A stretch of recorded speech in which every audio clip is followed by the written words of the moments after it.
संविधान बचाओ देश बचाओ यात्रा शुरू की है। उसको कुछ 11 बजे आएंगे और ये 4 बजे तक कार्यक्रम चलेगा। इस बीच जो यह सहभोज की व्यवस्था, भोजन की, तो जो क्षेत्रीय लोग रहेंगे सब उसके भोजन की करीब 10-15 हज़ार लोगों का यहाँ भोजन की व्यवस्था हम लोगों ने की है। और उसके साथ साथ जो बहुजन सांस्कृतिक कार्यक्रम है उसका भी आयोजन है। भाई का भी भाषण होगा, भाई के भाषण के माध्यम से जागरूक किया जाएगा। परचम 30 तारीख को एक रोड शो होगा चौमू में और चंद्रशेखर जी आजाद जी यहाँ आ रहे हैं संविधान बचाओ यात्रा और बहुत सारे मुद्दों को लेकर के, क्योंकि राजस्थान में करीब करीब चंद्रशेखर आजाद जी करीब करीब आते रहते हैं। और देखिए आने का कारण क्या है, आने का कारण ये है कि राजस्थान में दिनों दिन दलितों पर अत्याचार होते हैं, रोज ऐसी घटनाएं होती है जिनसे रूह कांप जाती है।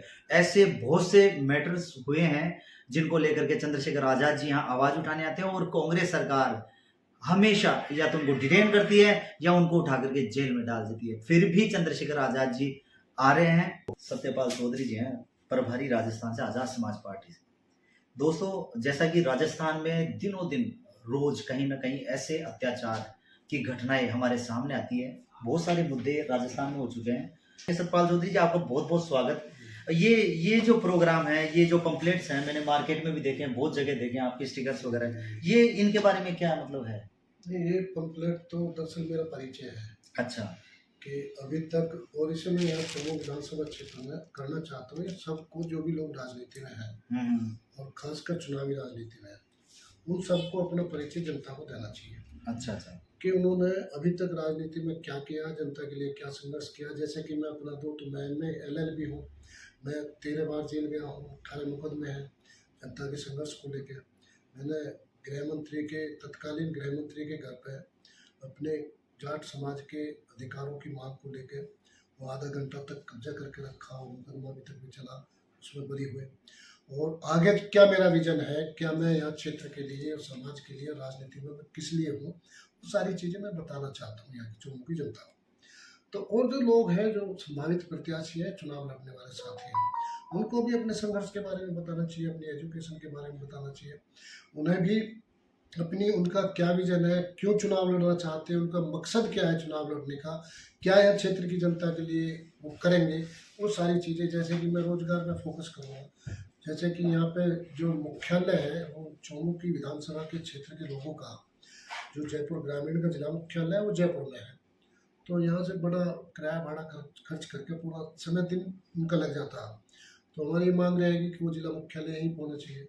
और किसानों के सवाल हैं, वो बहुत सारे, एजुकेशन का सवाल है, शिक्षा और स्वास्थ्य, वो हमारे एजेंडे में रहेंगे कि उनका बाजारीकरण नहीं होना चाहिए। उनका बाजारीकरण करने वाला आदमी सामाजिक नहीं हो सकता है, कोई भी हो।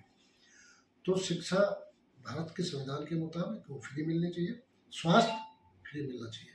ये जो बड़े बड़े हॉस्पिटल खोल के और वसूली होती है, इस पर रोक लगनी चाहिए। तो ये हमारे एजेंडे में है, इस पर हम लोग काम करेंगे। इसलिए मैंने अपना परिचय यहाँ चौमू की जनता के सामने रखा। अभी जो आप कार्यक्रम के बारे में आपने पूछा, ये संविधान बचाओ यात्रा है। 30 तारीख को जो 30 तारीख को वो संविधान बचाओ देश बचाओ यात्रा चौमू में पहुंचेगी। अच्छा भाई चंद्रशेखर आजाद ने वो कल शुरू की है यूपी से। अच्छा। यूपी का बॉर्डर का जिला सिद्धार्थनगर, जो नेपाल बॉर्डर से लगा हुआ, वहाँ से भाई चंद्रशेखर आजाद ने, हमारे राष्ट्रीय अध्यक्ष भीम आर्मी आजाद समाज पार्टी माननीय चंद्रशेखर आजाद जी ने वो कल से शुरू की है। क्योंकि अभी पीछे जो RSS के प्रमुख है हेडगेवार, वो कई बार कह चुके हैं कि संविधान को बदलना चाहिए और आरक्षण की समीक्षा होनी चाहिए। उसके बाद अभी हाल ही में जो सलाहकार है प्रधानमंत्री जी के, उन्होंने बयान जारी करके कहा कि भारत के संविधान को बदलने की जरूरत है। उस पर ना तो RSS का, ना भारतीय जनता पार्टी का और ना प्रधानमंत्री जी का कोई खंडन नहीं आया। तो देश में बेचैनी का माहौल है।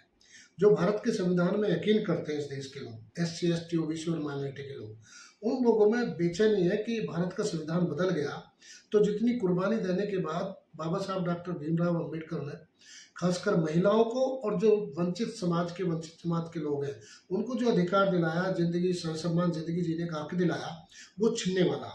वही झाड़ू और हांडी वाली स्थिति, वही मनुवाद, वही स्तन कर लगाना, वही गुलाम बना के रखना, वही बेगार कराना, वही शिक्षा के अधिकार से वंचित रखना, वही पानी पीने तक के लिए मोहताज कर देना, ये तमाम चीज़ें मनोवादी व्यवस्था में लागू होने वाली है, ऐसा भय का माहौल इस देश में व्याप्त हो गया है।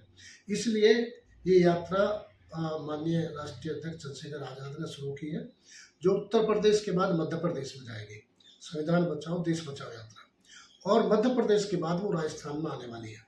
उसी क्रम में 30 सितंबर को वो चौमू में आएगी, मोरिजा रोड पे भारी संख्या में हम लोग उसका यह स्वागत करेंगे। और फिर भाई चंद्रशेखर आज़ाद उस यात्रा को यह भारी काफिले के साथ गांव-गांव ढाणी-ढाणी जाएंगे और लोगों को जागरूक करेंगे कि ये भारत के संविधान को बदलने वाले लोग, ये सत्ता में रहने का इनका कोई हक नहीं है।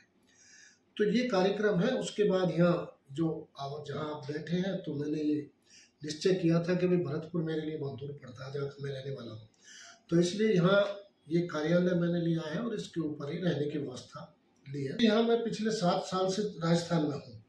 पहले मैं बीएसपी का जाट समाज का यहाँ प्रभारी था, और उसके बाद पिछले 3.5 साल से मैं चंद्रशेखर जी के साथ राजस्थान का काम देख रहा हूँ। और यहाँ बड़े पैमाने पर हम लोगों ने, चाहे भरतपुर में बड़ी रैली की हमने, संविधान बचाओ वो सामाजिक न्याय सम्मेलन, और भादरा में किया, हनुमानगढ़ में, गंगापुर सिटी पे किया, जो उसमें किया, जोधपुर में किया, और फिर अभी हाल ही में 20 तारीख को, पिछले महीने की 20 अगस्त को जयपुर में बहुत बड़ा सामाजिक न्याय महासम्मेलन था, जिसके जरिए हम लोग यहाँ जो अत्याचार हो रहे हैं और जो बहन बेटियों के साथ जाति हो रही है, चाहे इंदर मेघवाल का है, चाहे जितेंद्र मेघवाल का, कार्तिक बेल का, हर्षति वाल्मीकि का, ओम प्रकाश रेगर का, नासिर और जुनैद का, और पूजा भील का, और अभी हाल में जो हुआ नागौर में कुचामन सिटी में, वो तमाम इन इश्यूज़ को हमने बड़ी शिद्दत के साथ उठाया। मुख्यमंत्री जी से ये मांग की कि भाई आप जो घासों पे भी जो भेदभाव करते हैं वो ठीक नहीं है। जाति देख के जो आप भेदभाव कर रहे हो वो लोकतंत्र में उचित नहीं है। वो भारत का संविधान इसकी इजाज़त नहीं देता कि आप एक कन्हैया लाल को 50 लाख रुपए दो, सरकारी नौकरी दो, और दूसरे ओम प्रकाश रेगर को, कार्तिक बेल को, इंदर मेघवाल को, जितेंद्र मेघवाल को, नासिर और जुनैद को, उनको आप जो पर्याप्त रियायत है उसमें भेदभाव करो। तो ये किसी भी मुख्यमंत्री के लिए, सूबे के मुखिया के लिए शोभा नहीं देता ये भेदभाव। उन चीज़ों को हमने यहाँ उठाया। उसके साथ साथ हमने मोनू मानेसर के मामले को उठाया कि जिस सांप्रदायिकता के तहत घर से उठा के नासिर और जुनैद की और जिंदा जला के हत्या कर दी गई, और वो राजस्थान पुलिस का वांटेड है मोनू मानेसर। और मैं सच बताऊं, हमारा मानना है हमारी पार्टी का कि यदि मोनू मानेसर की गिरफ्तारी हो जाती तो नूह में जो भी सांप्रदायिक घटना हुई है वो घटना नहीं होती। तो इसमें यदि भारतीय जनता पार्टी के साथ, आरएसएस के साथ और बजरंग दल के साथ यदि कोई दोषी है, तो उसमें राजस्थान के मुख्यमंत्री भी दोषी हैं। उन्होंने मोनू मानेसर की अभी तक भी गिरफ्तारी नहीं की है, जबकि वो सोशल मीडिया पे एक्टिव है, उसकी लोकेशन सबको मालूम है, वो उसके कहने पे नूह में जो मूवमेंट हुआ। तो ये सारी चीज़ें हैं जिसको लेके हम बिल्कुल सख्त हैं। और यह खासकर पेपर लीक का मामला है, बाजरी माफिया का मामला, ERCPC का मामला है, और तमाम बेरोजगारी का मामला है, कोचिंग सेंटर की लूट है। इन तमाम मामलों पे हमारी पार्टी, आज़ाद समाज पार्टी, पूरी मुखर है। और हम लगातार पिछले 2.5-3 साल से जनता के बीच में लगातार रैलियाँ कर रहे हैं। उसके लिए भाई चंद्रशेखर आज़ाद को जेल तक जाना पड़ा, सेंट्रल जेल में, और जयपुर की। और हम लोग फिर अभी इस के माध्यम से जो हमने संविधान बचाओ देश बचाओ यात्रा शुरू की है, उसके माध्यम से हम जयपुर में पूरा परिवर्तन करेंगे। तो 30 तारीख को चंद्रशेखर आज़ाद जी यहाँ 30 सितंबर को